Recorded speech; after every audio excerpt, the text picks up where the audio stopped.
Bilionea maarufu duniani Elon Musk, mmiliki wa Tesla na SpaceX, amezungumza hadharani kuhusu kujuta kwa baadhi ya kauli na machapisho aliyotoa dhidi ya Rais wa Marekani Donald Trump.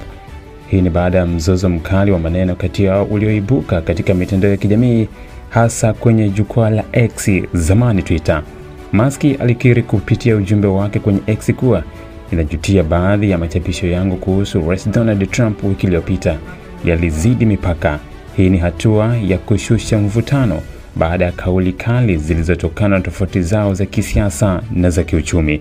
Mzozo huu ulianza rasmi baada ya Musk kumkosoa Trump kuhusu mswada wa kodi ambao ulipitishwa, ambapo Musk aliuita mswada huo kitu cha kuchukiza kisichovumilika.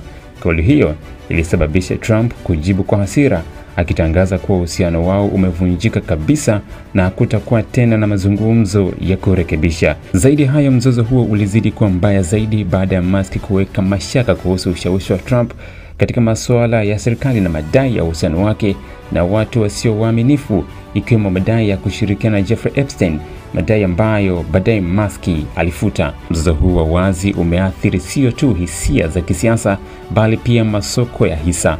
Hisa za Tesla zilipata kushuka kwa takriban 15%, jambo ambalo lilisababisha kupungua kwa utajiri wa Musk kwa zaidi ya dola bilioni 90 ndani ya muda mfupi.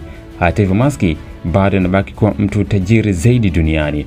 Kwa upande wa Trump, mzozo huu umeongeza mjadala kuhusu ushawishi wake wa kisiasa na uhusiano wake na wajasiriamali wakubwa kama Musk, ambaye ni mmoja wa watu wenye ushawishi mkubwa kiuchumi na kiteknolojia duniani. Ingawa Musk amejutia kwa baadhi ya kauli zake, bado mzozo huo unaonyesha tofauti kubwa za maoni baina ya viongozi hao wawili mashuhuri, hasa kuhusu sera za kodi, ushawishi wa serikali na maadili ya kisiasa. Kwa sasa haijulikani kama uhusiano kati ya Musk na Trump unaweza kurekebishwa katika siku za usoni, lakini kauli ya Musk kuonyesha kujuta inaweza kuwa ishara ya upungufu wa mvutano na uwezekano wa mazungumzo ya kidiplomasia zaidi. Ili kuwa mwanafamilia bora wa Global TV, usisahau kusubscribe, like, kushare na kucomment.